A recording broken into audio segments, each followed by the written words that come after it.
sorry, but I'm pretty darn excited to be here tonight. Are you guys pretty darn excited to be here tonight? Okay, I'm glad, because if I was the only one, it'd be a little embarrassing. So like Cole said earlier, my name is Jen. I used to work at Gateway a really long time ago. I'm super stoked that I get to talk to you guys tonight. And I'm not going to do much of an introduction because, to be honest, I'm really gifted at talking, and I have a limited amount of time. So are you cool if I get right into it? Awesome. I'm going to start by telling you guys a story. And this story is about a guy, his name is William Booth. William Booth lived in the early 1800s, and he was kind of like an assistant pastor, an associate pastor. He worked at this church where there was a lead pastor as part of it because he was in the beginning of his career. And one Sunday, he decided he was going to be really awesome and go out, and he grabbed a group of boys who lived in this place in London called the slums. Have anyone heard of the slums before? So it's kind of like the poor area of town. So these boys came into this church service. William Booth brought them along, and their clothes were kind of torn up. They didn't really have, great hygiene. Their hair was a mess. They probably swore a lot. They were really rough around the edges. But William brought them in, and they sat down, and the service happened. And at the end of the service, the main pastor turned to William Booth and said, "Come here a minute, I gotta talk to you." The pastor says to William Booth, "I need you not to ever bring those boys again. And if you decide to bring those boys, then I want you to sit them in the back of the church or in the back room where they can't be heard or seen or, disrupt the flow." Well, the main pastor walked away, and William kind of looked at him in awe. And in the pit of his stomach got this big boulder. And immediately he goes, this isn't right. You see, it was at that moment he had a realization that his church had gotten to the point where it became too respectable.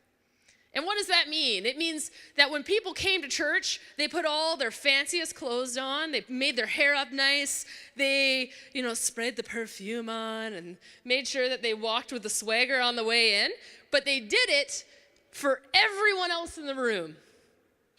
They wanted to get the respect of the person standing next to them, and they weren't doing it for the respect of God. And that really bugged William, deep down in his soul. So he decided he was going to do something different. William decided that after he did his work, he would go out, and at night, and this was around 10 p.m., he would go out to the hospitals and the poorer areas of town, and he would hang out with the homeless and sit with the sick and the dying and spend time with them. He would feed the hungry and, give a blanket or some extra clothes to the poor. And he's like, I'm going to preach the gospel this way. I'm going to tell people about Jesus like this. Well, a few weeks went by, and William noticed that he wasn't really getting anywhere. And a few more weeks went by, and he's like, not a single person is hearing a word that I have to say about my amazing Savior. So he sat down with his wife, Catherine, and said, "Catherine, I don't understand." And she's like, "Well, maybe they're hungry, and it's so hungry that, when you get your stomach, literally nothing else in the world matters. And you're like, if I don't get a bite of food in me right now, I might implode. Maybe that's what's happening. So why don't we go and feed them, and then we'll tell them about Jesus." So they went out, and for a few weeks, they started to feed the hungry first and clothe the cold and give blankets to those and just be there with the sick and the dying and slowly start to talk about Jesus as their human needs were met. And lo and behold, people started to get to know Jesus that way. Well, as they continued to do this, they decided to make it an organization because they realized that this is how church should be. We should be there for people. We should meet them face to face where they're at and then tell them the great news about Jesus Christ. So they called this the Christian Mission. And the Christian Mission went on for a few years. And believe it or not, you actually know this organization. Majority of you. They changed their name, though. Who here has heard of the Salvation Army? So this was the very true beginnings of the Salvation Army. It started out because there was a pastor who saw a need, and he didn't like the way that things were being done, and so he made a change. So the first thing I want to do, now that I've talked to you about a dude in the 1800s, which many of you are like, oh, whoopee, we're going to go a little bit further back, and we're going to look at the book of James in the Bible. So the verses that I'd like to look at is James chapter 2, verses 2 to 4. For example, suppose someone comes into your meetings dressed in fancy clothes and expensive jewelry, and another comes in who is poor and dressed in dirty clothes. If you give special attention and a good seat to the rich person, but you say to the poor one, you can stand over there, or else sit on the floor, well, doesn't that discrimination show that your judgments are guided by evil motives? Does that sound like a familiar story? It's almost word for what happened in the Salvation Army. Obviously, William Booth, at one point or another, had picked up a Bible and said, this is what, we're told that church should be for everyone at all times. You see, William kind of came to that conclusion that his church, like I said, was too respectable. It had turned into what I'd like to call an art gallery for beautiful people. You went to church and you dressed up and you were in your best, not because you were there to serve God or to worship God, but you were there to show others that you were there. And that was the purpose behind it. And he hated that. He believed deep down in his gut that the church was not a viewing gallery, but a hospital for people who are sick.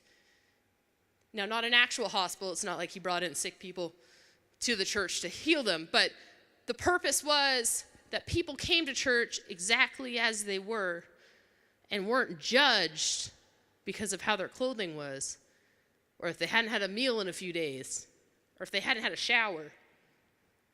Church should be a place where you come in and you feel warm and accepted and loved. Now that we've gone way farther back, we're going to break it back into modern day. And I want to show you a picture of a guy named Rick. I maybe will show you a picture of a guy named Rick. Still possibly? We're not showing a picture of a guy named Rick. So there's a guy named Rick. Oh, look behind me. Is there the first picture of Rick? There it is. I can't see it back there, so that's what's happening. So this is my buddy Rick. Rick lives in California. Not actually my buddy. I'm sorry I lied. And when I first looked at this picture of Rick, I want everyone to just take a minute and look at Rick. And I'm going to be the one that says out loud kind of what I'm thinking. Is that okay? But Rick doesn't look really well groomed. His clothes don't really fit that well. In fact, I think it's a very faded yellow vest. But the whole persona, I probably think he was a little worse for wear. Does everyone kind of got the same thought process? Am I the only one? Well, the next picture of Rick. This next picture of Rick is actually Rick on the red carpet, because Rick is a multi-million-dollar record producer. You can see the beard's still there. He put on a nicer jacket.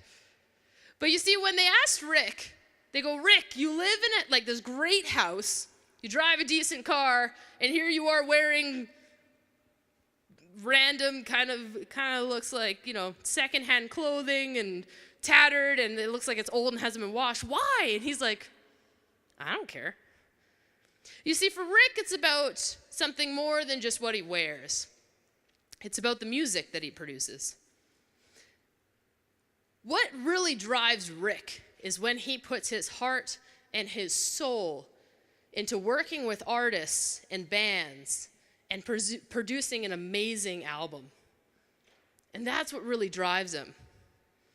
And the similarity for us is the fact that we should be looking and work and just giving our heart and soul into getting to know people. And when we come to church, we should be there, heart and soul and mind, and at church just ready to do what God needs us to do and not paying attention necessarily to what everyone else is looking like on the outside. Someone who does this really well. His name is Jesus. Do you know him? Jesus is a pretty amazing fellow if you don't. But he personifies exactly how we as Christians should try to be. I mean, his character, the way he loved on people was pretty incredible. So when Jesus started his ministry, he was just shy of 30 years old. So the first thing he had to do is he had to go and grab 12 guys to make up his disciples. And as he went and grabbed these 12 guys, you would think that like these guys, their job was to learn from Jesus and emulate him and soak in all of his knowledge and wisdom so that when it was time for Jesus to go, that they could continue on his work. So you'd think that Jesus's like number one person would be, some kind of educator or someone who is high in society and good with words, a teacher or a politician, or someone who had been to school for years and years and years. He wasn't really like that. Jesus decided to get really awesome, ordinary dudes, and some of them were a little less than ordinary. You see, back in those days, probably the worst job you could have was a tax collector. Does anyone know what a tax collector would probably do? Collect taxes. I know, it's mind-blowing. Collect taxes, what? So his job, the tax collector, was on behalf of the government to collect taxes for the government. And there was a lot of Romans who worked as tax collectors, and they really actually didn't want to do the collecting. So what they did is they hired Jewish tax collectors to collect for them. And they would just, ride the high train and be like, yes, I'm not a tax collector. I have people who do that for me. But at the bottom of the tax collector bracket was a guy named Matthew. And Matthew didn't have many friends. In fact, most of Matthew's friends were tax collectors and other people of similar occupations. So we're going to read one more scripture and kind of see how this all went down with Jesus and Matthew. As Jesus went on from there, he saw a man named Matthew sitting at the tax collector's booth. "Follow me," he told him, and Matthew got up and followed him. Note, it is extremely impressive that Matthew just followed him. There must have been something pretty magnetic about Jesus for someone to be like, "Follow me." Okay. "Oh, what's your name?" Like, there was no introduction. It was literally just, "Follow me. Let's go." Well, Jesus was having dinner at Matthew's house, so obviously either Jesus just walked in or Matthew invited him. Many tax collectors and sinners came to eat with him and his disciples. And when the Pharisees saw this, they asked the disciples, "Why does your teacher eat with tax collectors and sinners?" So another side note, a Pharisee, these guys were a pretty annoying bunch of dudes. The Pharisees were like the Jewish high priests who knew it all. They could tell you the 613 commandments of the Old Testament, backwards, forwards, upwards, downwards, and how you're doing them wrong. And that was their goal with Jesus. In fact, they all got together and say, "Do not leave him alone. Have a group of you with their eyes on him at all times, because we have to catch him breaking the law." That was their goal. So what they were doing here is saying, all right, you call yourself a teacher, Jesus, and you call yourself pretty respectable, but you're hanging out with these lowlifes. You're hanging out with tax collectors and sinners. Something's going on here. You're not telling the truth. Well, of course, they don't have the guts to ask Jesus, so they ask his disciples. But on hearing this, Jesus said, "It's not for the healthy who need a doctor, but the sick. But go and learn what this means. I desire mercy, not sacrifice, for I have not come to call the righteous, but the sinners." First of all, I love that Jesus just interjected. It's like, excuse me. If you're going to ask me a question, let me answer it for you. Jesus was really clear. And in his whole ministry, if you look throughout the New Testament, Jesus did not go and seek people who felt themselves righteous and above all and really awesome and had it all together. Who did Jesus go and seek? He went and sought after the people who were hurting and needed healing. Those are the people that needed his love, and he wanted to meet them exactly where he was. He didn't say to them, you have to come to me. A lot of the times Jesus went to them. He stopped where he was, he met them, he talked to them, had a conversation.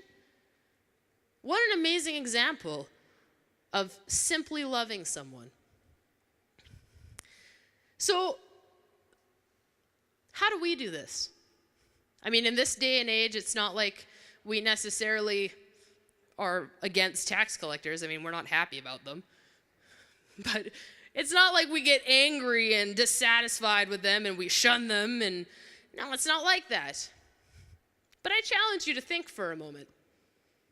How often do you, in school or at work, for those of you who have jobs, kind of hang out with the cool kids or your group of friends, and you don't really talk to the ones over there who are sitting by themselves? How often do we do that? Why do we do that? Well, I think that there are two things that stand in our way as Christians when it comes time to us acting out the love of God. The number one thing is our comfort zone. We have a really great little circle. Every single one of us has this. It's about this big. I usually use arm spans for measurement. It's about an arm span around us. And as we step to the side, this is a comfort zone. Some may call it a comfort bubble. But our comfort zones are what stops us from reaching out to someone where they're at. Because a lot of the times, we get in our own head and we go, well, what if they make fun of me? What if I invite them to something and they say no? Like, what if I get humiliated in front of my friends? Well, the thing is our comfort zones, that bubble that we have around us, actually defines the limitations of our faith, because it actually takes a step of faith to go outside of them.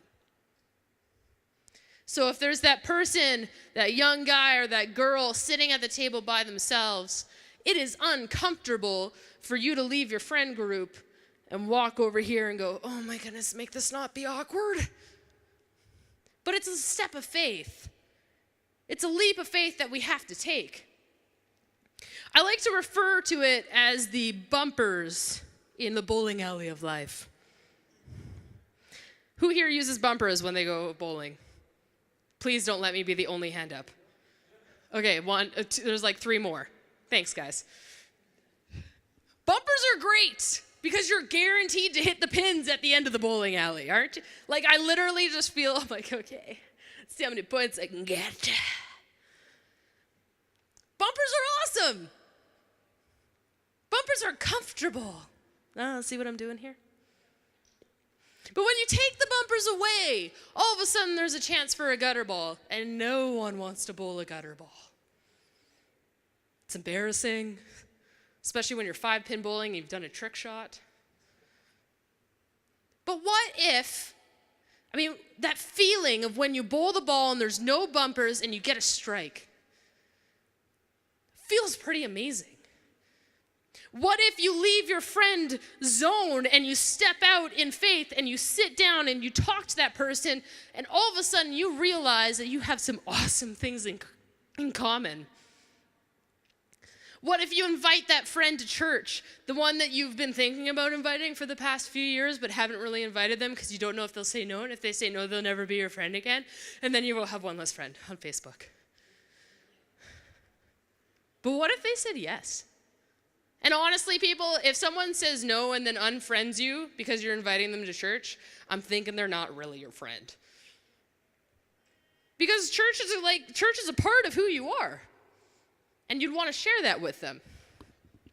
So the second thing that I think that stops us from acting out God's love is something I like to call, somebody else will do it. Well, it's fine. There's like 3 people there. They'll go talk to her. I don't have to have that awkward conversation.